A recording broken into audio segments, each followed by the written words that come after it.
ಮಗ ಇದ್ದಾನೆ ಅಂತ ಹೇಳ್ತಾರೆ. ಪ್ರಾಣವನ್ನ ಅಂದ್ರೆ ಜೀವವನ್ನ ಹೊಂದುವುದುಗಳೇ ಅವು ಏನೋ ಪ್ರಾಣಿಗಳು, ಜೀವಿಗಳು ಅಂತ.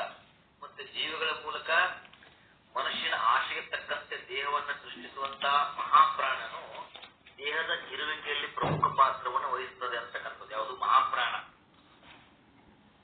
ಮತ್ತು ದೇಹ ಸತ್ತೊಡನೆ ಪ್ರಾಣವು ಕೂಡ ಮಹಾಪ್ರಾಣನಲ್ಲಿ ಸೇರಿಬಿಡ್ತದೆ. ಈಶ್ವರನ ಅನಂತೆಯಂತೆ ಜೀವಾಂಶ ಮಾತ್ರ ಮುಂದುವರಿಯಲ್ಲಿ ಮನದಲ್ಲಿ ಸೇರಿ ಆ ಮನುಷ್ಯನ ಗುಣಕ್ಕೆ ತಕ್ಕಂಗೆ ಏನಕ್ಕತಿ ಮುಂದೆ ದೇಹವನ್ನ ಮಹಾಪ್ರಾಣನೆ ಮಾಡ್ತಾನ ಸೃಷ್ಟಿಸಿ ಕೊಡುವವರೆಗೆ ಆ ದೇಹ ಏನಾಗ್ತದೆ, ದೇಹ ರಹಿತವಾಗಿ ಅದೇನಾಗ್ತದೆ, ತದನಂತರ ಆ ಒಂದು ದೇಹದಲ್ಲಿ ಯಾವುದೋ ದೇಹದಲ್ಲಿ ಸೇರಿ ತನ್ನ ಪಯಣವನ್ನ ನಡೆಸಲು ನಡೆಸ್ತದೆ. ಆ ನಡೆಸುವಂತ ಮನುಷ್ಯಗೆ ಜೀವವು ಸಹಾಯ ಮಾಡ್ತದೆ ಅಂತಕ್ಕಂಥದ್ದನ್ನು ನೋಡಿದ್ವಿ. ಈಗ ಪ್ರಶ್ನೆ ಏನಪ್ಪಾ ಅಂದ್ರೆ, ಪಾಪ ಪುಣ್ಯ ಯಾರಿಗೆ ಅಂತಕ್ಕಂಥ ಪ್ರಶ್ನೆ. ಆಶೆ ಭಯಗಳ ಜೊತೆ ಸೇರಿ ತನಗೆ ಆಶೆ ಭಯಗಳೆಂದುಕೊಳ್ಳುವಂತ ಮನುಷ್ಯಗೆ ಆಶೆ ಭಯಗಳ ದುಷ್ಕರ್ಮದಿಂದ ಪಾಪ ಉಂಟಾಗ್ತದೆ. ಮನುಷ್ಯನ ಆಶೆ ಭಯ ಮತ್ತು ಸ್ವಾರ್ಥ ಏನವಲ್ಲ, ಇವು ಅಹಂಕಾರದು, ಇವು ಪಾಶ್ಚಾತ್ಯಪಗೊಂಡಂತ ಸಾಕ್ಷಿಯ ಎಚ್ಚೆತ್ತು ಏನಾಗ್ತದೆ, ಬುದ್ಧಿಯ ಸಹಾಯದಿಂದ ಮನೋಬಲದಿಂದ ಬಿಡುಗಡೆ ಹೊಂದುತ್ತಿರುವಾಗ ಮಾಡುವಂತ ಸತ್ಕರ್ಮಗಳಿಂದ ಮನುಷ್ಯಗೆ ಪುಣ್ಯ ಅಂತ ಉಂಟಾಗ್ತದೆ. ಮತ್ತ ಮನುಷ್ಯನ ಗುಣಕರ್ಮಕ್ಕನುಸಾರವಾಗಿ ಏನಾಗ್ತದೆ, ಮನಸ್ಸು ಉತ್ತಮ ಜನ್ಮ ಹೊಂದುವುದೇ ಸ್ವರ್ಗ ಅಂತ ತಿಳಿಸ್ಕೊಳ್ತದೆ. ಹೀಗೆ ಸ್ವರ್ಗ ಆದ್ರೆ ಅಧಮ ಜನ್ಮ ಹೊಂದುವುದೇ ನರಕ ಅಂತ ಹೇಳ್ತಾರೆ. ಅಂದ್ರೆ ಪಾಪ ಪುಣ್ಯ ಏನು ಅಂತಕ್ಕಂಥದ್ದನ್ನ ಹೇಳಿದ್ರು.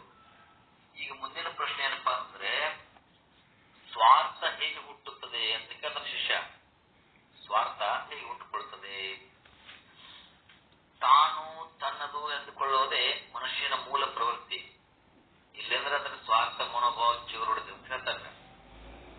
ಅಂದ್ರೆ ಸ್ವಾರ್ಥದ ಪ್ರವೃತ್ತಿಯು ಮನುಷ್ಯನಿಗೆ ಒಂದು ರೀತಿಯಲ್ಲಿ ಭರವಸೆ, ನಂಬಿಕೆ ಮತ್ತು ಧೈರ್ಯವನ್ನು ಕೊಡ್ತದೆ.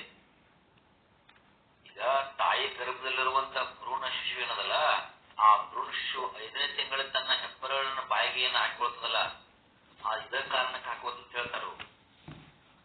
ಅಂದ್ರೆ ಇಲ್ಲಿಂದಲೇ ಅದರ ಸ್ವಾರ್ಥ ಪ್ರವೃತ್ತಿ ಪ್ರಾರಂಭಕ್ಕದಂತ. ತದನಂತರ ಆ ಸ್ವಸ್ವರೂಪದ ಅರಿವಿನ ಬಗ್ಗೆ ಸರಿಯಾದ ಜ್ಞಾನವಿಲ್ಲದುದು ಅದರ ಒಂದು ಅಜ್ಞಾನವನ್ನು ಹೆಚ್ಚಿಸಾಗಿ ಮುಂದೆಂದಾಗಿ ಸ್ವಾರ್ಥವನ್ನು ಇನ್ನೂ ಅದ ಬಲಪಡಿಸ್ತಾ ಹೋಗುತ್ತದೆ ಅಂತಕ್ಕಂಥದ್ದು. ಹೀಗೆ ಸ್ವಾರ್ಥ ಹೇಗೆ ಹುಡ್ತದಪ್ಪ ಅಂತಕ್ಕಂಥದ್ದು. ಹಾಗಾದ್ರೆ ಗುರುಗಳ ತಪ್ಪು ಯಾವುದು ಅಂತ ಕೇಳ್ತಾನೆ ಶಿಷ್ಯ. ತಪ್ಪು ಯಾವುದು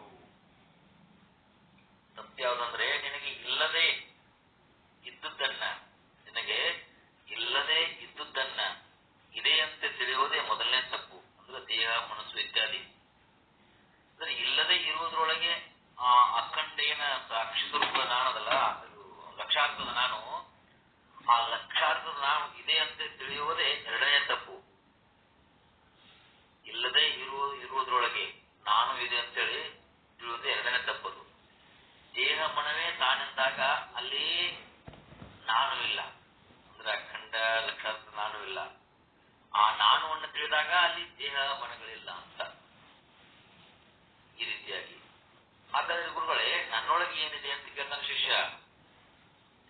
ನನ್ನೊಳಗೆ ಏನಿದೆ ಅಂತಂದ್ರೆ, ಅಖಂಡ ಅಡಕುಗಳಾಗಿರ್ತಕ್ಕಂಥ ಇರುವಿಕೆ, ಅರಿವು, ಚೇತನಗಳೇ ತನಗ ಇಲ್ಲ ಅಂತಂದಾಗ ಮತ್ತೆ ನನಗಿಲ್ಲದವು ಮತ್ತು ನನಗಾಗಿರುವವು ನಾನುವಿಗೆ ಹೇಗಿರುತ್ತವೆ ಅಂತಕ್ಕಂಥದ್ದು ಗುರುಗಳು ಕೇಳ್ತಾರ. ಏನಂತಾರೆ, ಅಖಂಡ ಅಡಕುಗಳಾದಂತ ಇರುವಿಕೆ, ಅರಿವು, ಚೇತನಗಳೇ ತನಗಿಲ್ಲವೆಂತಂದಾಗ ನನಗಿಲ್ಲದವು ಮತ್ತು ನಾನಾಗಿರುವಗಳು ಏನದಲ್ಲವು ಈ ಲಕ್ಷಾರ್ಥ ನಾನುವಿಗೆ ಹೇಗಿರ್ತಾವೆ ಅಂತಕ್ಕಂಥದ್ದನ್ನ ಮತ್ತು ಗುರುಗಳು ಅವನಿಗೆ ಪ್ರಶ್ನೆ ಆಗ್ತಾರೆ. ಯಾಕಂತಂದ್ರೆ ಹಿಂಗೆಲ್ಲ ಹೇಗಾಗ್ತವೆ ಸಾಧ್ಯವೋ? ಇಲ್ಲಂದ್ರೆ ಈ ಲಕ್ಷಾರ್ಥ ನಾನು ಯಾವುದ್ರೊಳಗೂ ಇಲ್ಲ, ಯಾವುದ್ರ ಅಸ್ತಿತ್ವವೂ ನನಗಿಲ್ಲ. ಆ ಲಕ್ಷಾರ್ಥ ನಾವು ದೇಹದೊಳಗಿಲ್ಲ, ಮನುಷ್ಯನೊಳಗಿಲ್ಲ, ಮತ್ತು ಇನ್ನೂ ಆಳವಾಗಿ ವಿಚಾರ ಮಾಡಿದಾಗ ಈ ದೇಹ ಮನಗಳು ನಾನು ಒಳಗಿಲ್ಲ ಅಂತ. ದೇಹ ಮನಗಳು ಆ ಅಕ್ಕಂದ ಲಕ್ಷಾರ್ಥ ನಾನು ಒಳಗಿಲ್ಲ, ಮತ್ತ ಈ ನಾನು ಕೂಡ ದೇಹ ಒಳಗಿಲ್ಲ ಅಂತ. ಲಕ್ಷಾರ್ಥ ನಾನುವಿನ ಸಮೀಪ ಅವು ಬರ್ತಾ ಇದ್ದಂಗ ಏನಾಕತಿ, ಎಲ್ಲವೂ ಇಲ್ಲವಾಗಿ ಅಲ್ಲಿ ಶೂನ್ಯ ಉಳಿತದಂತ. ಶೂನ್ಯ ಆಗಿದ್ರಿಂದ ಅಲ್ಲಿ ಮಹಾಮೌನವೇ ಆಗಿಬಿಡ್ತದೆ. ಹೀಗೆ ಮಹಾಮೌನವೇ ಆಗುವುದರಿಂದ ಆ ಲಕ್ಷಾರ್ಥದ ನಾನು ದೇಹದೊಳಗೆ ಇರುವುದಾದ್ರೂ ಹೇಗೆ? ಅದಕ್ಕ ಆ ಲಕ್ಷಾರ್ಥ ನಾನುವಿನ ಪರಮ ಶುದ್ಧವಾದಂತ ಪರಮ ಪರಿಶುದ್ಧ ಇರುವಿಕೆಯ ಒಂದು ಅರಿವಿನ ಮೂಲದಿಂದ ದೇಹ ಮತ್ತು ಮನಸ್ಸುಗಳು ತಮ್ಮ ತಮ್ಮ ಇರುವಿಕೆಗಳಿಗೆ ಬೇಕಾದ ಜೀವಶಕ್ತಿಯನ್ನು ಪರೋಕ್ಷವಾಗಿ ಕೊಡುವುದರಿಂದ ಆ ಒಂದು ಲಕ್ಷಾರ್ಥದ ನಾನು ದೇಹ ಮನದೊಳಗಿದ್ದರೂ ದೇಹ ಮನಗಳು ನಾನುವಿನ ಒಂದು ಇರುವಿಕೆಯೊಳಗೆ ಇವೇ ಸ್ವಲ್ಪ ಮಟ್ಟಿಗೆ ಅಲ್ಲಿ ಇವೆ ಅಂತ ಹೇಳ್ಬೋದಾಗಿದೆ ಅಂತ ಹೇಳ್ತಾರೆ. ಅಂದ್ರೆ ಅದು ಹೆಂಗಂದ್ರೆ ಈ ನಿಜವಾಗಿಯೂ ಪರಮ ಪರಿಶುದ್ಧವಾಗಿರ್ತಕ್ಕಂಥ ಈ ಲಕ್ಷಾರ್ಥ ನಾನೊಳಗೆ ಅಶುದ್ಧವಾದಂತ ದೇಹವಿದೆ ಅಂತ ಹೇಳೋದು ಸರಿ ಅಂತ ಅನಿಸೋದು ಅಂತ ಹೇಳ್ತಾರೆ. ಗೊತ್ತಲ್ರಿ? ನಾನು ಅಂದ್ರೆ ಲಕ್ಷಾರ್ಥ ನಾನು ದೇಹ ಮನದೊಳಗ ಇರದಿದ್ರು ದೇಹ ಮನಗಳು ಆ ನಾನುವಿನ ಇರುವಿಕೆಯೊಳಗಿರ್ತಾವ. ಆ ಇರುವಿಕೆಗಳಿವೆ ಅಂತ ಇದೆ ಅಂತ ಒಂದ್ ಸ್ವಲ್ಪ ಮಟ್ಟಿಗೆ ಹೇಳ್ಬೋದು ನಾವು. ಆದ್ರೆ ನಿಜವಾಗಿ ಏನಪ್ಪಾ ಅಂದ್ರೆ ಪರಮ ಪರಿಶುದ್ಧವಾಗಿರ್ತಕ್ಕಂಥ ಆ ಲಕ್ಷಾರ್ಥ ನಾನು ಒಳಗೆ ಈ ಅಶುದ್ಧವಾಗಿರ್ತಕ್ಕಂಥ ಯಾವುವು ಈ ದೇಹ ಇವೆಲ್ಲ ಈ ದೇಹ ಇದೆ ಅಂತ ಹೇಳುದು ಅಲ್ಲಷ್ಟು ಸರಿ ಅನಿಸುವುದಿಲ್ಲ ಅಂತ. ಅದಕ್ಕೆ ತಾನೇ ತಾನಾದಂತ ತನ್ನಲ್ಲಿ ತಾನೇ ತಾನಾದ ತನ್ನೊಂದನ್ನು ಬಿಟ್ಟು ಏನು ತಾನೇ ತಾನಾದ ತನ್ನಲ್ಲಿ ತಾನೇ ತಾನಾದ ತನ್ನೊಂದನ್ನು ಬಿಟ್ಟು ಉಳಿದ ಅವುಗಳು ಇರುವುದು ಅಲ್ಲಿ ಸಾಧ್ಯ ಇಲ್ಲ. ಇರುವುದರಿಂದ ಏನಾಗ್ತದೆ, ತಾನೇ ತಾನಾದ ತನ್ನಲ್ಲಿ ದೇಹವಿದೆ, ಮನಸ್ಸಿದೆ, ಜಗತ್ತಿದೆ ಎನ್ನುವುದನ್ನು ದೊಡ್ಡ ದೊಡ್ಡ ಅಸತ್ಯವೇ ಆಗ್ತದಂತ. ಇದು ದೊಡ್ಡ ಅಸತ್ಯವೇ ಹೇಳ್ದಂಗಾಗ್ತದಂತ. ಅದಕ್ಕೆ ಈ ಒಂದು ಲಕ್ಷಾರ್ಥ ನಾನು ಎಂಬಂತ ಈ ಪರದೆಯೊಳಗೆ ಚಲನಚಿತ್ರದ ಗೊಂಬೆಗಳಿರುವೆ ಅಂತ ಅನಿಸಿದ್ರು ಆಳವಾಗಿ ನಾವು ಏನಾದ್ರೂ ಇಲ್ಲಿ ಒಂದಿಷ್ಟು ವಿಚಾರ ಅಂದ್ರೆ ವಿಮರ್ಶೆ ಮಾಡಿ ನೋಡಿದಾಗ ಏನಾಗ್ತದೆ, ಆ ಚಲನಚಿತ್ರ ಗೊಂಬೆಗಳಿರುವುದು ಪರದೆಯೊಳಗಲ್ಲದೆ ಆ ಪರದೆ ಇರುವಿಕೆಯ ಮೇಲ್ಮೈ ಮತ್ತು ಆ ಇದ್ರ ಮೇಲಂತ ಅಂದ್ರೆ ಈಗ ನಾವು ಹೇಳ್ತಿಲ್ಲ, ಅದು ತ್ರೈಲೋಕ್ಯ ಸಂಪದಾಲೇಖ್ಯ ಸಮೋಲ್ಲೇಖನ ಭಿತ್ತಯೇ ಅಂತ ಹೇಳ್ತಿಲ್ಲ. ಈ ಆ ಭಿತ್ತಿಯ ಮೇಲೆ ಹೇಗೆ ಚಿತ್ರಗಳಿರ್ತವೆ ಹಾಗೆ ಇವೆಲ್ಲ ಇರ್ತವೆ ಅಂತ ಅದೇ ಒಂದು ಇದ್ರೊಳಗೆ ಹೇಳ್ತಾರೆ ಇವರು.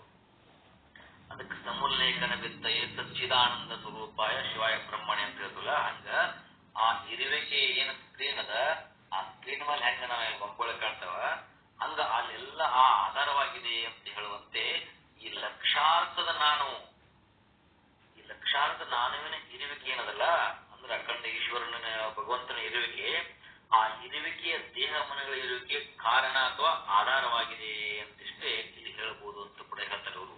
ಅದೇ ಒಂದು ರೀತಿಯಲ್ಲಿ ಹಿಂಗ ನಶ್ವರವಾದದ್ದು ಶಾಶ್ವತ ಅದರೊಳಗೆ ಇರುವುದು ಅಥವಾ ಶಾಶ್ವತವಾದದ್ದು ನಶ್ವರವಾದಂತ ಅದರೊಳಗಿರುವುದಾದ್ರೂ ಹೇಗೆ ಅಂತಕ್ಕಂಥದ್ದು ಮತ್ತಲ್ಲಿ ಈ ರೀತಿಯಾಗಿ ಅವನು ಪ್ರಶ್ನೆ ಕೇಳ್ತಾ ಅವನಿಗೆ ಉತ್ತರವನ್ನ ಅದರೊಳಗೆ ಕೊಡತಕ್ಕಂಥದ್ದು ವಿಚಾರ ಮಾಡ್ತಾರೆ ಅವರು. ಅನೇಕ ನನ್ನೊಳಗೆ ಏನಿದೆ ಅಂತ ಕೇಳ್ತಾನ ಅವನು. ಅದಕ್ಕೆ ಹೀಗೆ ಹೇಳಿದ್ರು ಅವರು, ಅಂದ್ರೆ ನಶ್ವರವಾದದ್ದು ಶಾಶ್ವತವೊಳಗಿರುವುದು ಮತ್ತು ಅಥವಾ ಶಾಶ್ವತವಾದದ್ದು ನಶ್ವರವಾದ ಅದರೊಳಗಿರುವುದಾದ್ರೂ ಹೇಗೆ ಅಂತ ಏನಪ್ಪಾ ಅಂದ್ರೆ 28ನೇ ಅಧ್ಯಾಯವನ್ನ ಅಲ್ಲಿ ಸಮಾಪ್ತಿ ಮಾಡ್ತಾರೆ. ಅಹಮಸ್ಮಿ ಅಂತಕ್ಕಂಥದ್ದು. ಈಗ ಮುಂದಿನ ಅಧ್ಯಾಯ 29ನೇ ಅಧ್ಯಾಯವನ್ನ ಈಗ ಪ್ರವೇಶ ಮಾಡ್ತಾ ಇದ್ದೀವಿ. ಇಲ್ಲೊಂದು ಮೆಸೇಜ್ ನೋಡಿ ನಾವು ಮುಂದಿನ ಚಿತ್ರವನ್ನು ಆರಂಭಿಸೋಣ. ಏನು ಅಲ್ಲಿ ಮೊದಲಿಗೆ ಮೆಸೇಜ್ ಕೊಡ್ತಾರೆ ಅಂದ್ರೆ ಗುರುಗಳು, ಅಧ್ಯಾಯ 29, ಒಂದು ವೇಳೆ ಇದನ್ನು ವಿವರಿಸಲು ಪ್ರಯತ್ನಿಸಿದೆಯಾದರೆ ಏನು ಒಂದು ವೇಳೆ ಇದನ್ನು ವಿವರಿಸಲು ಪ್ರಯತ್ನಿಸಿದೆಯಾದರೆ ಆ ವಿವರಣೆಗೆ ವಿರುದ್ಧವಾದುದು ಆ ವಿವರಣೆಗೆ ಮತ್ತು ಅದರ ವಿರುದ್ಧಕ್ಕೂ ಮಧ್ಯೆ ಇರುವುದು, ಆ ವಿವರಣೆ ಮತ್ತು ಆ ವಿವರಣೆ ವಿರುದ್ಧಕ್ಕೆ ಇರುವ ಮಧ್ಯವನ್ನು ಮೀರಿದುದು, ಇವೆಲ್ಲವನ್ನು ಮೀರಿ ಎಲ್ಲವನ್ನು ಮೀರಿದ್ದಕ್ಕಿಂತಲೂ ಮೀರುದು ಆಗಿ ಇದು ತಾನಾಗಿ ತಾನಾಗಿ ಇರುವುದು ಅಂತಕ್ಕಂಥದ್ದು. ಇದನ್ನ ಆ ಒಂದು ಶಿಷ್ಯನಿಗೆ ಹೇಳ್ತಾ ಆವಾಗ ಶಿಷ್ಯನ ಮತ್ತೆ ಪ್ರಶ್ನೆ ಉದ್ಭವ ಆಗ್ತವೆ. ಏನು ಕೇಳ್ತಾನೆ, ಮತ್ತೆ ಸೃಷ್ಟಿಗೆ ಮೂಲ ಯಾವುದು ಗುರುಗಳು ಅಂತ ಕೇಳ್ತಾನೆ. ಆಮೇಲೆ ಈ ತರಹ ನನಗೆ ಎಂದು ಅನುಷ್ಠಿತವಲ್ಲ ಅನುಭೂತಿ ಅಂತಕ್ಕಂಥದ್ದು. ಹೀಗೆ ಆ ಪ್ರಶ್ನೋತ್ತರ ಮಾಲಿಕೆ ಮುಂದುವರಿ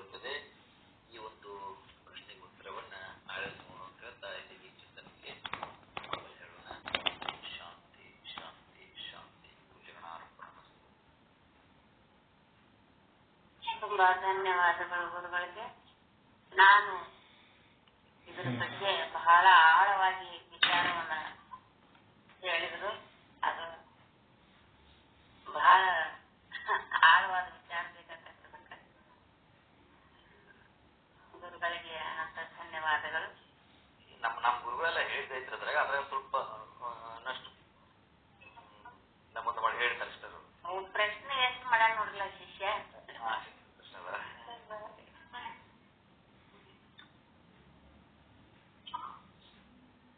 ಈಗ ಸುತ್ತ ಬ್ರಹ್ಮನಿಷ್ಠ ಸದ್ಗುರುಗಳಾದ ಶ್ರೀ ಶರಣಬಸವ ಮಹಾಸ್ವಾಮಿಗಳು ಪೂರ್ವಾಚಾರ್ಯ ಧರ್ಮ ದರ್ಶನ ಭಾಗ 2 ವಿಷಯವನ್ನ ನಮ್ಗೆಲ್ಲ ತಿಳಿಸ್ಕೊಡ್ಬೇಕಂತ ಹೇಳಿ ಅವರ ವಿಚಾರ.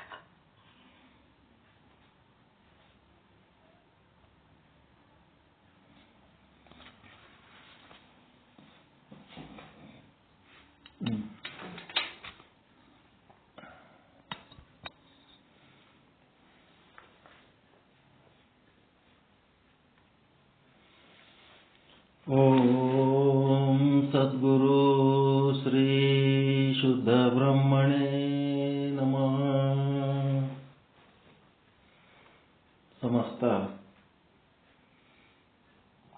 ಶುದ್ಧ ಬ್ರಹ್ಮ ಸ್ವರೂಪರಲ್ಲಿ ಅನಂತ ಅನಂತ ಪ್ರಣಾಮಗಳು.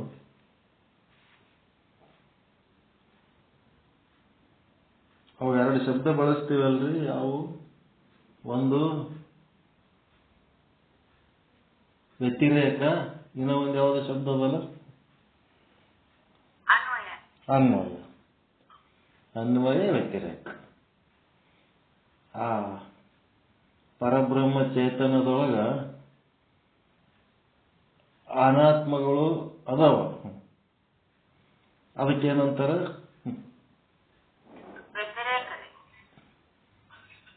ಬ್ರಹ್ಮನೊಳಗ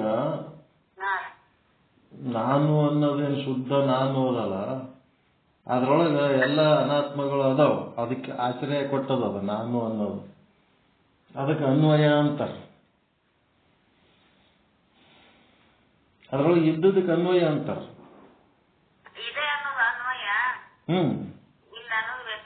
ಹಾ, ಮತ್ತ ಅನಾತ್ಮದೊಳಗ ಆತ್ಮ ಆದ ಇಲ್ಲ ಅನ್ನೋದು ವ್ಯತಿರೇಕ. ಅನಾತ್ಮದೊಳಗೆ ಆತ್ಮ ಇಲ್ಲ, ಆತ್ಮದೊಳಗೆ ಅನಾತ್ಮ ಆಶ್ರಯ ಕೊಟ್ಟದ, ಅನಾತ್ಮದೊಳಗೆ ಆತ್ಮ ಇಲ್ಲ. ಅದು ಹಿಂಗೆ ಹೇಳೋದು, ಅದು ವ್ಯತಿರೇಕ. ಏನು ಅಂತಂದ್ರೆ, ಒಂದು ವೇಳೆ ಹಂಗಲ್ಲ ಆತ್ಮದೊಳಗ ಅನಾತ್ಮಗಳು ಏನದಲ್ರಿ,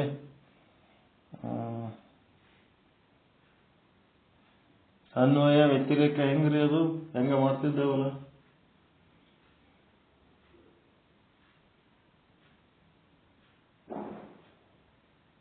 ನೆನಪದ ಇಲ್ಲ? ಬ್ರಹ್ಮನ ಒಳಗ ಆತ್ಮದೊಳಗ ಅನಾತ್ಮ ಇಲ್ಲ, ಅನಾತ್ಮದೊಳಗ ಆತ್ಮ ಅದ. ಇದು ಕರೆಕ್ಟ್ ಅಲ್ರಿ? ಆತ್ಮದೊಳಗ ಅನಾತ್ಮ ಇಲ್ಲ, ಇದು ಇಲ್ಲ ಅನ್ನೋದೇನದ? ವ್ಯತಿರೇಕ. ಅನಾತ್ಮದೊಳಗ ಆತ್ಮ ಆದ ಅನ್ನೋದು ಅನ್ವಯ. ಹೌದಿಲ್ಲ? ನಾನೇ ಸ್ವಲ್ಪ ಕನ್ಫ್ಯೂಸ್ ಮಾಡ್ಕೊಳಕತ್ತೀನಿ. ಅನ್ವಯ ವ್ಯತಿರೇಕ ಇವ್ಯಾರ ಶಬ್ದ ಚಂದ ತಿಳ್ಕೋಬೇಕು. ಈಗ ಆತ್ಮದೊಳಗ ಅನಾತ್ಮ ಆದ ಅಂತ ಅಂದೇವಂತಂದ್ರೆ, ಆ ಅನಾತ್ಮ ಕೂಡ ಆತ್ಮದ ಹಾಗೆ ಶಾಶ್ವತವಾಗಿ ಇರಬೇಕಾಗಿತ್ತು. ಆತ್ಮದೊಳಗ ಅನಾತ್ಮ ಆದ ಅಂತ ಒಪ್ಪಿಕೊಂಡ್ರೆ, ಅನಾತ್ಮ ಕೂಡ ಆತ್ಮದ ಹಾಗೆ ಶಾಶ್ವತವಾಗಿ ಅವಿನಾಶಿಯಾಗಿ ಇರಬೇಕಾಗಿತ್ತು. ಈಗ ಅದು ಅವಿನಾಶಿ ಇಲ್ಲ, ಅದು ವಿನಾಶಿ ಅದ ಅನಾತ್ಮ. ಹಿಂಗಾಗಿ ಅದು ಆತ್ಮದೊಳಗ ಅನಾತ್ಮ ಆದ ಅಂತ ಹೇಳಕ್ ಬರಂಗಿಲ್ಲ. ಇದಕ್ಕೇನಂತಾರೆ? ವ್ಯತಿರೇಕ ಅಂತಾರೆ. ಆದ್ರ ಅನಾತ್ಮದೊಳಗ ಆತ್ಮ ಆದ, ಅನಾತ್ಮದೊಳಗ ಆತ್ಮ ಏನಾಗ್ಯದ ಇದ್ದು ಏನ್ ಮಾಡದ ತಾತ್ಕಾಲಿಕವಾದ ಒಂದು ರೂಪ ತಗೊಂಡದ ಅಷ್ಟೇ ಅದು. ಆಮೇಲೆ ಆತ್ಮ ಏನಾಗ್ತದ ಅನಾತ್ಮದಿಂದ ಬಿಡುಗಡೆ ಹೊಂದಿ ಅದು ಅನಾತ್ಮ ನಷ್ಟ ಆಗೋಗ್ಬಿಡ್ತು. ಅವಿನಾಶಿ.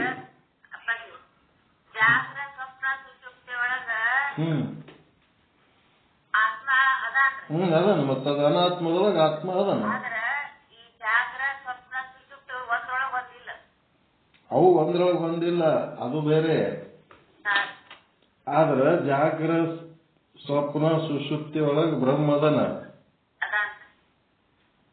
ಅವದ್ರೊಳಗದನ. ಆದ್ರ ಬ್ರಹ್ಮನೊಳಗೆ ಜಾಗ್ರ ಸ್ವಪ್ನ ಸುಷುಪ್ತಿ ಇಲ್ಲ.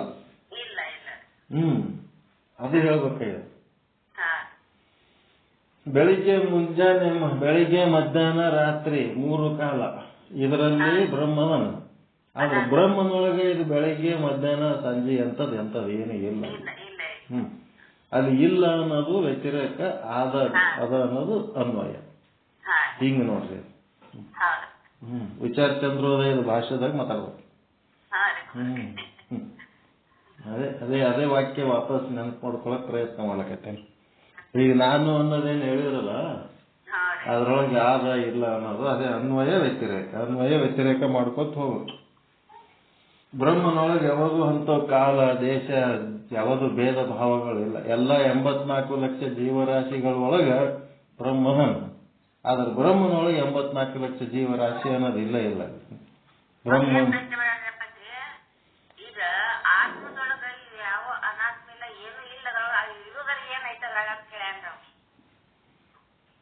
ಆತ್ಮದೊಳಗ ಏನದ ಅಂತಂದ್ರ ಏನೂ ಇಲ್ಲದ ಏನೂ ಅಲ್ಲದ ಸ್ಥಿತಿನೇ ಆತ್ಮ.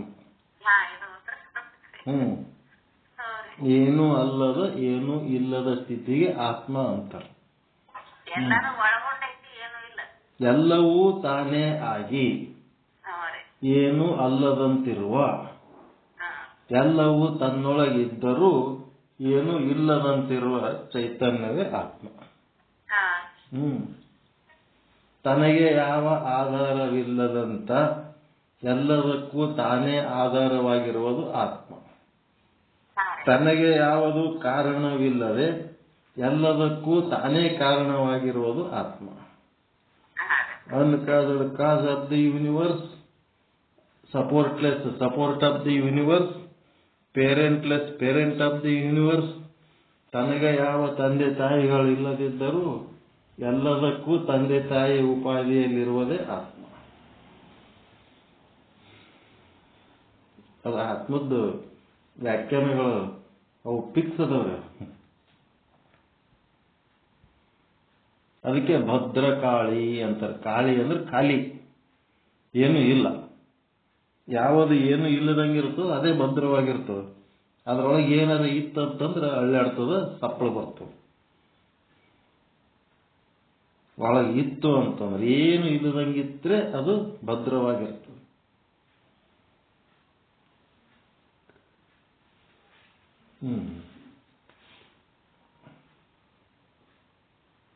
ಮತ್ತೇನ್ ಮಾಡಮ್ ಈಗ? ಹುಲ್ಲೂರು ಗುರುಗಳದ್ದು ಊಟ ಆಯ್ತ್ರ? ಮಲ್ಲಪ್ಪ ಹುಲ್ಲೂರು ಗುರುಗಳು ಸುಮ್ ಚಾಲು ಇರ್ತಾರ, ಏನ್ ಮಕ್ಕೊಂಡರ ಯಾಚರಾರ? ಶ್ರೀ ಜಗದ್ಗುರು ಪಂಚಾಚಾರ್ಯ ಪ್ರಸೀದಂತು ಪೂರ್ವಾಚಾರ್ಯ ಧರ್ಮದರ್ಶನ ಭಾಗ 2. ಸ್ವಯಂ ಜ್ಯೋತಿ ವಿಶ್ವಗುರು ಆದಿರೇವಣ ಸಿದ್ಧ ಶಿವಾಚಾರ್ಯ ಕ್ರಿಸ್ತಪೂರ್ವ 1500. ಗ್ರಂಥಕರ್ತರು ವೇದಮೂರ್ತಿ ಎಂ ಚಂದ್ರಶೇಖರ್ ಆರಾಧ್ಯ, ಬೆಂಗಳೂರು. ಇವರು ಋಷಿ ಸಮೂಹಕ್ಕೆ ಏನ್ ಮಾಡ್ಲಿಕತ್ತಾರ? ಆದಿ ಜಗದ್ಗುರು ರೇವಣ ಸಿದ್ಧರು ಋಷಿ ಸಮೂಹಕ್ಕ ಕೇದಾರೇಶ್ವರನ ಮತ್ತು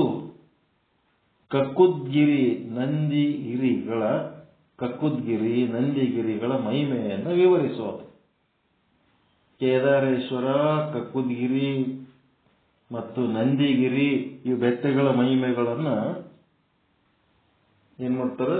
ವಿವರಣೆ ಮಾಡ್ಲಿಕತ್ತಾರ. ಜಗದ್ಗುರು ರೇವಣ ಸಿದ್ಧರು ಏನ್ ಮಾಡಿದ್ರು, ಕಾಶಿಲಿಂತ ಮುಂದೆ ಕೇದಾರ್ ಹೋದರು. ಹಿಮವತ್ ಕೇದಾರ್ ಪ್ರವೇಶಿಸಿ ಅಲ್ಲಿ ತಪವೆಸಗುತ್ತಿದ್ದ ಸಹಸ್ರಾರು ಋಷಿಗಳಿಗೆ ದರ್ಶನವಿತ್ತು. ಅವರ ಆತಿಥ್ಯವನ್ನು ಸ್ವೀಕರಿಸಿದರು. ಋಷಿಗಳು ಜಗದ್ಗುರುವನ್ನ ಕುರಿತು, ತ್ರಿಕಾಲ ಜ್ಞಾನಿಯಾದ ಸದ್ಗುರುವೇ, ನಮಗೆ ಕೃಪೆ ಮಾಡಿ ಶಿವಸಿದ್ಧಾಂತವನ್ನು ಉಪದೇಶ ಮಾಡಿ ಕೇದಾರೇಶ್ವರ, ಕಕ್ಕುದ್ಗಿರಿ, ನಂದಿಗಿರಿಗಳ ಮಹಿಮಾತಿಶಯಗಳನ್ನು ತಿಳಿಸಬೇಕೆಂದು ಪ್ರಾರ್ಥಿಸಲು ಶ್ರೀ ರೇವಣಸಿದ್ಧರು ಅವರಿಗೆ ಶತಸ್ಥಲ ಸಿದ್ಧಾಂತವನ್ನು ಸಾಂಗವಾಗಿ ಉಪದೇಶಿಸಿ, ನಂತರ ಎಲೈ ಋಷಿಗಳಿರ, ಕೇದಾರೇಶ್ವರ, ಕಕ್ಕುದ್ಗಿರಿ, ನಂದಿಗಳ ಮಹಿಮಾತಿಶಯಗಳನ್ನು ಅರಿಯುವೆನು, ಸ್ಥಿರಚಿತ್ತದಿಂದ ಕೇಳಿ ಎಂದು ಹೇಳತೊಡಗಿದರು. ಮಹಾಭಾರತ ಯುದ್ಧದ ನಂತರ ಮಹಾಶಿವಭಕ್ತರಾದ ಪಾಂಡವರು ಶಿವನ ಆಣತಿಯಂತೆ ಮೋಕ್ಷ ಪ್ರಾಪ್ತಿಗಾಗಿ ಕೇದಾರ ಕ್ಷೇತ್ರಕ್ಕೆ ಹೋದರು. ಪಾಂಡವರು ಕೇದಾರ, ಇದೆಲ್ಲ ಕೌರವ ಪಾಂಡವ ಇವ್ರು ಎದಕ್ಕೆ ತಗೋತಾರೆ ಹೇಳ್ರಿ? ಇವ್ರು ಯಾವ ಕಾಲದವರು ಅಂತ ಕೇಳ್ತಿರ್ತಾರಲ್ಲ ಇವ್ರು, ಬಸವ ಭಕ್ತರು, 12ನೇ ಶತಮಾನದವರು. ಅದ್ರ ಸಲುವಾಗಿ ಇವ್ರು ಪಾಂಡವ್ರ ಕತಿ, ಕೌರವ್ರ ಕತಿ ಎಲ್ಲ ಇವ್ರಿಗೆ ಜಮಸ್ಕೊಳಕತ್ತಾರ. ರಾಮಾಯಣದ್ದು ವಿಭೀಷಣನ ಕತಿ. ಅದಕ್ಕೆ ಅಲ್ಲಿ ಬಾದರು. ಆದರೆ ಅವರಿಗೆ ದರ್ಶನ ಲಭಿಸದೆ ಚಿಂತೆಗೊಳಗಾಗಿ ಶಿವನನ್ನು ಕುರಿತು, ಎಲ್ಲ ಭಕ್ತವತ್ಸಲನೇ, ನಿನ್ನ ಕೃಪೆಯಿಂದ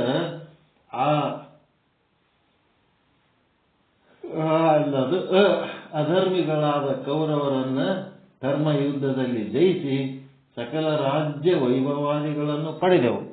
ಎಲ್ಲ ಯುದ್ಧ ಮುಗಿತು, ಮಹಾಭಾರತ ಯುದ್ಧ ಮುಗಿದ ಮೇಲಿಂದ ಇದು ಕತೆ ಎಲ್ಲ ಪಡೆದಿವಿ. ಆದರೆ ಕ್ಷಣಿಕವಾದ ರಾಜಭೋಗಗಳು ನಮಗೆ ಶಾಂತಿಯನ್ನು ಈಯದಾದವು. ಭಾರಿ ಮಜಾ ಇರ್ತದ್ರಿ. ಯಾವುದರ ಒಂದರ ಸಲುವಾಗಿ ಭಾರಿ ಹೋರಾಟ ಮಾಡ್ತೀವಿ. ಹೋರಾಟ ಮಾಡಿದ ಮೇಲೆ ಅದನ್ನ ಪಡ್ಕೊಂಡ ಮೇಲೆ ಹೋರಾಡಾಗ ಏನು ಅದ್ರ ಮೇಲೇನು ನಮ್ಮ ಮೋಹ ಇರ್ತದ, ಆ ಮೋಹ ಅದು ಸಿಕ್ಕ ಮೇಲೆ ಅದ್ರ ಮೇಲಿನ ಮೋಹ ಹೋಗ್ಬಿಡ್ತಾವ. ಅದೇ ಸಮಸ್ಯೆ ಪಾಂಡವರಿಗೂ ಅದೇ ಸಮಸ್ಯೆ ಆಗ್ತದ. ಗೆದ್ದ ಮೇಲೆ ಇದ್ರ ಸಲುವಾಗಿ ಎಟ್ಟರೆ ಹೊಡೆದಾಗದಲ್ಲ ಯಪ್ಪ ಅನಿಸ್ಬಿಡ್ತದೆ. ಅದಕ್ಕೆ ಕ್ಷಣಿಕವಾದ ರಾಜಭೋಗಗಳು ನಮಗೆ ಶಾಂತಿಯ ನೀಯದಾದವು. ಆದ್ದರಿಂದ ಅವುಗಳನ್ನು ತ್ಯಜಿಸಿ ನಿನ್ನ ದರ್ಶನ ಮತ್ತು ಅನುಗ್ರಹಕ್ಕಾಗಿ ಇಲ್ಲಿಗೆ ಬಂದೆವು. ಎಂಥವ್ರು ನೋಡ್ರಿ ಪಾಂಡವರು. ಆದರೆ ನಮ್ಮ ದುರ್ದೈವದಿಂದಲೋ ಏನೋ ನಮಗೆ ನಿನ್ನ ದರ್ಶನ ಭಾಗ್ಯ ದೊರೆಯದೆ ತೊಳಲಾಡುತ್ತಿರುವೆವು ಅಂತ. ಎಲ್ಲ ಭಕ್ತವತ್ಸಲನೇ, ನಮ್ಮನ್ನೇಕೆ ಇಂಥ ಕಠಿಣ ಪರೀಕ್ಷೆಗೆ ಗುರಿ ಮಾಡಿ ಮೌನದಿಂದ ಇರುವೆ? ಹರಿಬ್ರಹ್ಮಾದಿಗಳೇ, ನಿನ್ನ ಪರೀಕ್ಷೆಗೆ ಈಡಿಲ್ಲದಿರುವಾಗ ಕ್ಷುಲ್ಲಕ ಮಾನವರಾದ ನಮ್ಮ ಪಾಡೇನು? ನಮ್ಮಿಂದ ಏನಾದರೂ ಅಧರ್ಮ ಕಾರ್ಯವಾಗಲಿ ಶಿವದ್ರೋಹವಾಗಲಿ ತಿಳಿದೋ ತಿಳಿಯದೋ ಸಂಭವಿಸಿದಲ್ಲಿ ಶರಣಾಗತ ರಕ್ಷಕನಾದ ನೀನು ಶರಣಾಗಿರುವ ನಮ್ಮನ್ನು ಮನ್ನಿಸಿ ಕಾಪಾಡು. ನೋಡ್ರಿ, ತಪ್ಪ ಆಗಿದ್ದರೂ ಸಹಿತ ಕ್ಷಮಿಸು ಅಂತ ಕೇಳ್ತಾರೆ. ಏನು ತಪ್ಪೇ ಮಾಡಿಲ್ಲ. ಇಲ್ಲಿಯವರೆಗೂ ನಾವು ಯಾವ ಅಧರ್ಮ ಕಾರ್ಯವನ್ನು ಮಾಡಿಲ್ಲ. ನಿನ್ನ ಪರಮ ಭಕ್ತನೂ ಹಾಗೂ ನಮ್ಮ ಆಪ್ತ ಬಂಧುವೂ ಆದ ಶ್ರೀಕೃಷ್ಣನ ಹಿತೋಪದೇಶದಂತೆ ನಾವು ಧರ್ಮ ಕಾರ್ಯಗಳನ್ನೇ ಮಾಡಿರುವೆವು. ಶ್ರೀಕೃಷ್ಣನಾದರೂ ನಮ್ಮನ್ನು ಅಗಲಿರುವನು. ಈಗ ನಮಗೆ ಮಾರ್ಗದರ್ಶನ ಮಾಡುವ ಸ್ವಾಮಿಯು ನೀನಲ್ಲದೆ ಮತ್ತಾರೂ ಇಲ್ಲ. ಕೃಷ್ಣನು ಹೋಗ್ಬಿಟ್ಟಿರ್ತಾನೆ. ಏನ್ ಮಾಡುವ ಪಾಪ. ಕೃಪೆ ಮಾಡಿ ದರ್ಶನವಿತ್ತು ಮೋಕ್ಷವನ್ನು ಕರುಣಿಸೆಂದು ಪ್ರಾರ್ಥಿಸಿದರು. ಆಗ ಶಿವನು ಒಂದು ಕೋಣದ ರೂಪ ಧರಿಸಿ ಅವರ ಸಮೀಪದಲ್ಲಿಯೇ ಓಡಾಡುತ್ತಿರಲು ತಮ್ಮ ಭಕ್ತಿಯ ಪ್ರಭಾವದಿಂದ ಶಿವನೇ ತಮ್ಮನ್ನು ಪರೀಕ್ಷಿಸಲು ಈ ರೂಪದಲ್ಲಿ ಬಂದಿರುವನೆಂದು ಗ್ರಹಿಸಿ ಓಡುತ್ತಿದ್ದ ಕೋಣದ ಬಾಲವನ್ನು ಹಿಡಿದು ಭಕ್ತಿಯಿಂದ ಶಿವಧ್ಯಾನ ಮಾಡಲು ಆಗ ಶಿವನು ನಯಪಾಲವೆಂಬ ಶಿಖರದಲ್ಲಿ ನನ್ನ ಮಹಿಷಿ ರೂಪದಿಂದಲೇ ಭೂಮಿಯೊಳಗೆ ಪ್ರವೇಶಿಸಿ ಲಿಂಗ ರೂಪದಲ್ಲಿ ಅಲ್ಲಿಯೇ ನೆಲೆಸಿದನು. ಅದೇನಾಗ್ಯದ, ಅದೇ ಶ್ರೀ ಕೇದಾರನಾಥನೆಂದು ಪ್ರಸಿದ್ಧಿಯಾಗಿತ್ತು. ನೋಡ್ರಿ, ಕೇದಾರನಾಥ್ ಅಂದ್ರೆ ಒಂದು ಕೋಣದ ರೂಪದ ಲಿಂಗದತ್ತು. ಗೊತ್ತಿತ್ತೇನ್ರಿ ಇದು ಕತೆ? ನಯಪಾಲವೆಂಬ ಶಿಖರ, ಕೋಣದ ರೂಪ. ನಂತರ ಶಿವನು ಪಾಂಡವರಿಗೆ ದರ್ಶನವಿತ್ತು ಅನುಗ್ರಹಿಸಿದನು. ಆ ಶಿವರೂಪದ ಕೋಣದ ಹಿಂಭಾಗವು ಕೇದಾರದಲ್ಲಿಯೂ, ಕಾಲುಗಳು ತುಂಗನಾಥನಲ್ಲಿಯೂ, ಮುಖವು ರುದ್ರನಾಥನಲ್ಲಿಯೂ, ಹೊಟ್ಟೆಯು ಮಧ್ಯಮೇಶ್ವರನಲ್ಲಿಯೂ, ಜಟೆಯು ಕಲ್ಮೇಶ್ವರದಲ್ಲಿಯೂ ನೆಲೆಸಿ ಪೂಜೆಗೊಳ್ಳುತ್ತಿರುವ ಎಂದು ಹೇಳಿ ನಂತರ ಋಷ್ಯಶೃಂಗ ಮಹರ್ಷಿಯ ಪ್ರಾರ್ಥನೆಯಂತೆ ಕಣಾದ ಋಷಿಯು ಕುಕದ್ಗಿರಿ ಶಿವಗಂಗೆಯಲ್ಲಿ ಘನಘೋರ ತಪಸ್ಸನ್ನು ಆಚರಿಸಿ ಶಿವನನ್ನೊಲಿಸಿ ನಿತ್ಯ ಪದವಿಯನ್ನು ಪಡೆದ ವಿಷಯವನ್ನು ಕೂಷ್ಮಾಂಡಗಿರಿಯಲ್ಲಿದ್ದ ಕೌಶಿಕ, ಪುಲಸ್ತ್ಯ, ದದೀಚಿ, ಭೃಗು, ರೋಮಳ, ಗೌತಮ, ಅತ್ರಿ ಮೊದಲಾದವರ ಪ್ರಾರ್ಥನೆಯಂತೆ ನಂದೀಶ್ವರನು ಕೂಷ್ಮಾಂಡಗಿರಿಯಲ್ಲಿ ಉಗ್ರ ತಪಸ್ಸನ್ನು ಆಚರಿಸಿ ಶಿವನಿಂದ ಶಿವ ಸಾಯುಜ್ಯ ಪದವಿಯನ್ನು ಅವನ ವಾಹನವಾಗುವಂತೆ ವರವನ್ನು ಪಡೆದುದರಿಂದ ಆ ಗಿರಿಗೆ ನಂದಿಗಿರಿ ಎಂದು ಹೆಸರಾಯಿತು. ಅಲ್ಲಿಂದ ಪಂಪಾ ಕ್ಷೇತ್ರಕ್ಕೆ ತೆರಳಿದರು. ಬಳ್ಳಾರಿ ರಾಯಚೂರು ಸಮಯ ಬಂದರು. ಅಲ್ಲಿಂದ ಪಂಪಾ ಕ್ಷೇತ್ರಕ್ಕೆ ತೆರಳಿ, ಪಂಪಾ ಕ್ಷೇತ್ರವು ತುಂಗಭದ್ರಾ ತೀರದಲ್ಲಿದ್ದು 4 ದಿಕ್ಕುಗಳಲ್ಲಿ ಕಿನ್ನರೇಶ್ವರ, ಜಂಬುಕೇಶ್ವರ, ಸೋಮೇಶ್ವರ, ಪಾಣಿಭದ್ರೇಶ್ವರರಿಂದ ರಕ್ಷಿಸಲ್ಪಡುತ್ತಿರುವುದು. ರೇವಣಸಿದ್ಧರು ಪಂಪಾ ಕ್ಷೇತ್ರದಲ್ಲಿ ಕಾಲ ಇದ್ದು ಉಜ್ಜಯಿನಿಗೆ ತೆರಳಿ ಜಗದ್ಗುರು ಮರುಳಾರಾಧ್ಯರ ದರ್ಶನ ಪಡೆದು ಗಗನ ಮಾರ್ಗವಾಗಿ ಪ್ರಯಾಣ ಮಾಡಿದರು. ಒಟ್ಟು ಚಕ್ಕರ್ ಹೊಡೆದ್ರು, ಎಲ್ಲಾ ಕಡೆ ಒಂದು ರೌಂಡ್. ಕೇದಾರ ಆಯ್ತು, ಪಂಪಾ ಕ್ಷೇತ್ರ ಆಯ್ತು, ಕಾಶಿ ಕ್ಷೇತ್ರ ಆಯ್ತು, ಎಲ್ಲ ಕಡೆ ಹೊಡೆದು ಮುಂದೆ ಏನ್ ಮಾಡಿದ್ರಪ್ಪ ಅಂದ್ರೆ, ಈ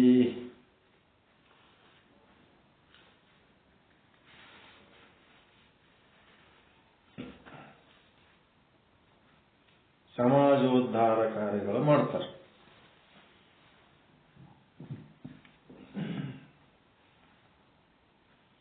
ಸಮಾಜೋದ್ಧಾರ ಕಾರ್ಯಗಳು ಕೈಗೊಳ್ತಾರೆ. ಏನ್ ಸಮಾಜೋದ್ಧಾರ ಕಾರ್ಯ ಕೈಗೊಳ್ತಾರ ಅಂದ್ರೆ, ವೈದಿಕ ಪೌರಾಣಿಕ ಕರ್ಮ ನಿರಾಕರಣ ಕ್ರಾಂತಿ. ವೈದಿಕ ಪೌರಾಣಿಕ ಕರ್ಮ ನಿರಾಕರಣ ಕ್ರಾಂತಿ. ಏನ್ ಬಸವಣ್ಣವರೇ ಈ ವೈದಿಕದ ವಿರೋಧಿಗಳಿದ್ರ ಅಲ್ಲ, ಈ ಜಗದ್ಗುರುಗಳು ಸಹಿತ ಒಂದು ಕಾಲಕ್ಕೆ ವೈದಿಕದ ವಿರೋಧಿಗಳೇ ಇವರು. ವೀರಶೈವ ಧರ್ಮ ಇರೋದೇ ವೈದಿಕದ ವಿರೋಧ. ಏನು ಯಾವ ಕಾರಣಕ್ಕೆ ಅಂತ ಹೇಳ್ತಾರೆ. ಶ್ರೀ ಜಗದ್ಗುರು ರೇವಣಸಿದ್ಧರು ಜನರು ಆಚರಿಸುತ್ತಿದ್ದ ಕರ್ಮಕಾಂಡದ ಮೇಲೆ, ವೇದ ಪುರಾಣಗಳ ಜಡ ಕರ್ಮದ ಮೇಲೆ ಕ್ರಾಂತಿ ಮಾಡಿದ್ದಾರೆ.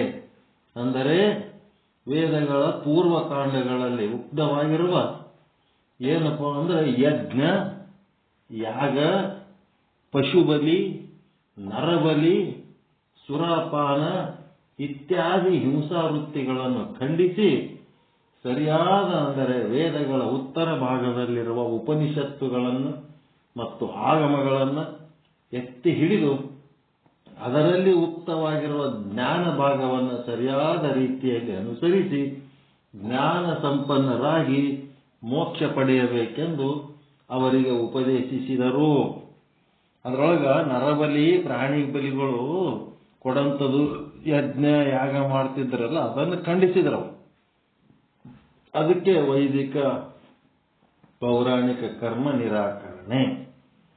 ಇವ್ರೇನ್ ಮಾಡಿಬಿಟ್ರು, ಪೂರ್ತಿ ಆ ವೇದಗಳ ಎಲ್ಲಾ ಮಂತ್ರಗಳು ತೆಗೆದೊಗೆದಾರಂತ ಇವರು. ವೇದದ ಕೊನೆಯ ಭಾಗ ಉಪನಿಷತ್ತೇನದಲ್ಲ ಅದರೊಳಗಿರುವ ಜ್ಞಾನದ ಭಾಗವನ್ನು ಗ್ರಹಣ ಮಾಡ್ಯಾರ. ಅದರ ಪೂರ್ವ ಭಾಗದಲ್ಲಿರುವಂಥ ವೈದಿಕ ಮಂತ್ರಗಳಲ್ಲಿ ನರಬಲಿ, ಪ್ರಾಣಿ ಬಲಿ ಎಲ್ಲ ಹಿಂಸಾ ಕೃತ್ಯಗಳದವ, ಅವುಗಳನ್ನು ಖಂಡಿಸಿದರು ಅಂತ ಹೇಳಿದರು. ಮೂಢನಂಬಿಕೆಯಿಂದ ಮಾಡುತ್ತಿದ್ದ ತೀರ್ಥಯಾತ್ರೆ, ಹೋಮ, ಉಪವಾಸ, ಅರ್ಥವಿಲ್ಲದ ವೃತಗಳನ್ನು ಖಂಡಿಸಿದರು. ಇವುಗಳನ್ನು ಹೇಳುತ್ತಿದ್ದ ಪುರಾಣಗಳ ವೇದ ಭಾಗಗಳನ್ನು ಖಂಡಿಸಿದರು. ಅಲ್ಲದೆ ಮಾರಣ, ಶೋಷಣಾದಿಗಳನ್ನು ಖಂಡಿಸಿದರು. ಪರಾವಲಂಬನವು ಹೇಯವಾದುದೆಂದು, ಸ್ವತಂತ್ರವಾಗಿರ್ರಿ ಅಂತೇಳಿ ಪರಾವಲಂಬನ ಹೇಯವಾದುದೆಂದು ಸಾರಿ ಸ್ವಾವಲಂಬಿಗಳಾಗಿರಬೇಕೆಂದು ಬೋಧಿಸಿದರು. ಕ್ರಿಯಾಶೀಲತೆ, ನೀತಿ ಕ್ರಿಯಾಶೀಲ, ಸುಸಂಸ್ಕೃತಿ ಕ್ರಿಯಾಶೀಲ ಮನೋಭಾವವನ್ನು ಬೆಳೆಸಿದರು. ಸುಸಂಸ್ಕೃತಿ ಅಂದ್ರೆ ಅಭಿವೃದ್ಧಿ ಹೊಂದುತ್ತವೆ. ನೀತಿ ರೀತಿ ಅಂತಂದ್ರೆ 4 ಮಂದಿಯಾಗ ಅವ್ರಲಿಂತ ನಮಗೆ ತೊಂದರೆ ಇಲ್ದಂಗೆ, ನಮ್ಲಿಂತ ಅವ್ರ ತೊಂದರೆ ಆಗ್ಲಾರ್ದಂಗೆ ಹೊಂದ್ಕೊಂಡು ಬಾಳೋದು ನೀತಿ ಕ್ರಿಯಾಶೀಲ. ಸುಸಂಸ್ಕೃತ ಕ್ರಿಯಾಶೀಲ ಅಂತಂದ್ರೆ ಶುದ್ಧವಾಗಿರೋದು, ಕೆಲವೊಂದು ಆಧ್ಯಾತ್ಮಿಕ ಆಚರಣೆಗಳು ಮಾಡೋದು, ಅದರಿಂದ ಏನಾಯ್ತು ಅಂದ್ರೆ ಉನ್ನತೀಕರಣ, ಆತ್ಮೋನ್ನತಿ ಆಗ್ತದೆ. ಇಂಥ ಮನೋಭಾವವನ್ನು ಬೆಳೆಸಿದರು. ಜನಜೀವನದಲ್ಲಿ ತಾತ್ವಿಕ ಜಾಗೃತಿಯನ್ನು ಉಂಟು ಮಾಡಿದರು. ಮತ್ತು ಜನರು ತಾತ್ವಿಕ ಅಂದ್ರೆ ಏನ್ ಮಾಡ್ತೀರಿ? ತಾತ್ವಿಕ ಜಾಗೃತಿ ಅಂದ್ರೆ ಏನು?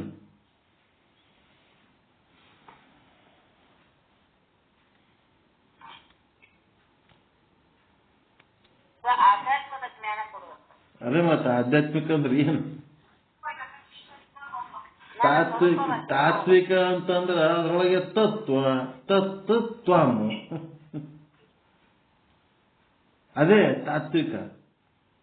ತತ್ವ ತತ್ವಂ, ತತ್ತಿನ ವಾಚ್ಯಾರ್ಥ ಲಕ್ಷ್ಯಾರ್ಥ, ತ್ವಮ್ಮಿಂದು ವಾಚ್ಯಾರ್ಥ ಲಕ್ಷ್ಯಾರ್ಥ, ಇದೇ ತಾತ್ವಿಕ. ಎಲ್ಲ ಗೊತ್ತದ. ಈ ಶಬ್ದಗಳು ಬಳಸಿದಾಗ ಅದನ್ನ ಅರ್ಥ ಮಾಡ್ಕೊಳ್ಳಕ್ ಈ ಸಮಸ್ಯೆ ನೋಡ್ರಿ. ಎಲ್ಲೆಲ್ಲಿ ತತ್ವ ಅಂತ ಬಳಸ್ತೀರಿ ಅಲ್ಲೇನದ ತತ್ವ ಮತ್ತು ತ್ವಂ ಎರಡವ, ಹೌದಲ್ರಿ? ಆತ್ಮ ಪರಮಾತ್ಮ.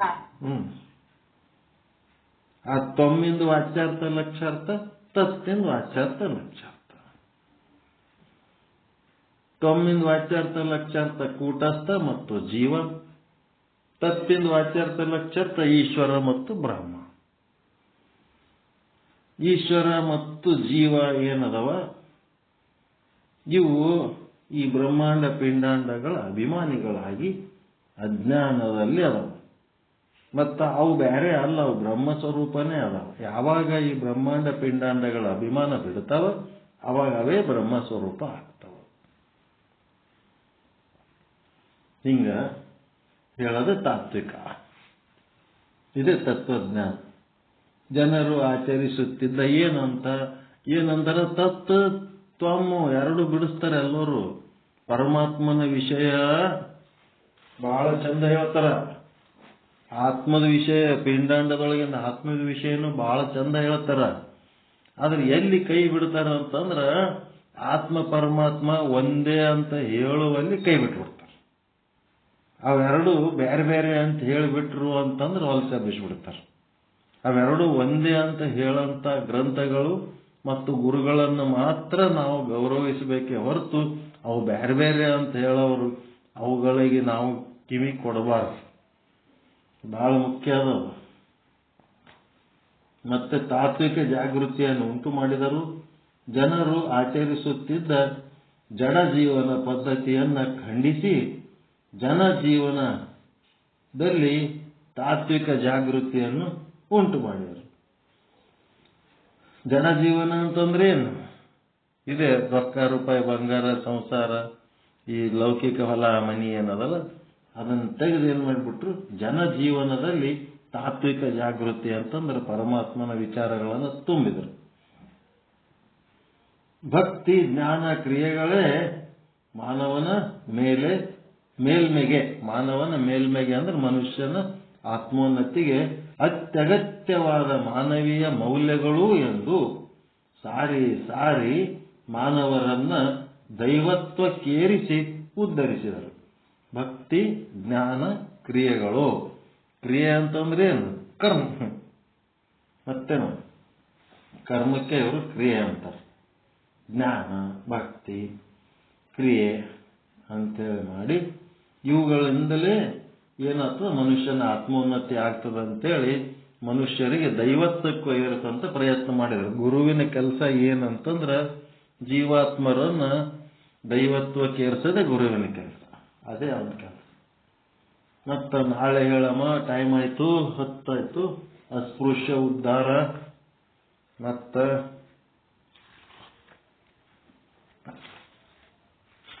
ಇನ್ನ ಏನೇನದ ಇದ್ರಾಗ, ಕಾಯಕ ಕ್ರಾಂತಿ, ಸ್ತ್ರೀ ಸ್ವಾತಂತ್ರ್ಯ, ಮತ್ತೆ ಯತ್ರ ನಾರ್ಯಸ್ತು ಪೂಜ್ಯಂತೆ ರಮಂತೆ ತತ್ರ ದೇವತಾ, ಇವೆಲ್ಲ ಸಮಾಜೋದ್ಧಾರದ ಕೆಲಸಗಳು ಏನದವ ಮಾಡಿದ್ದು ಲೀಲೆಯ ಬಗ್ಗೆ ನಾಳೆ ತಿಳ್ಕೊಳ್ಳೋಣ ಅಂತ ಹೇಳಿ ಇವತ್ತಿನ ಈ ಒಂದು ಪಾಠವನ್ನು ನಾನು ನಿಮ್ಮ ಪಾದಕ್ಕೆ ಅರ್ಪಿಸ್ತಿದ್ದೇನೆ. ಎಲ್ಲರಿಗೂ ಒಳಿತಾಗಲಿ, ಎಲ್ಲರಿಗೂ ಶುಭವಾಗಲಿ. ಜೈ ಶುದ್ಧ ಬ್ರಹ್ಮ, ಜೈ ಜೈ ಶುದ್ಧ ಬ್ರಹ್ಮ. ಓಂ ಶಾಂತಿ ಶಾಂತಿ ಶಾಂತಿ. ಶರಣ ಶರಣಾರ್ಥಿ. ಎಲ್ಲರಿಗೂ ಶರಣಾರ್ಥಿ. ಎಲ್ಲರಿಗೂ ಶರಣ ಶರಣ. ನಮಸ್ಕಾರ. ಓಂ ಎಲ್ಲ ಮಹಾತ್ಮರಿಗೆ ಶರಣ ಶರಣಾರ್ಥಿ.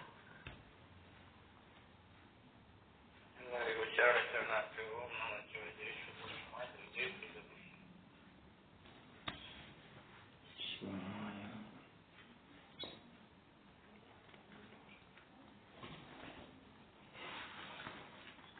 Mm-hmm.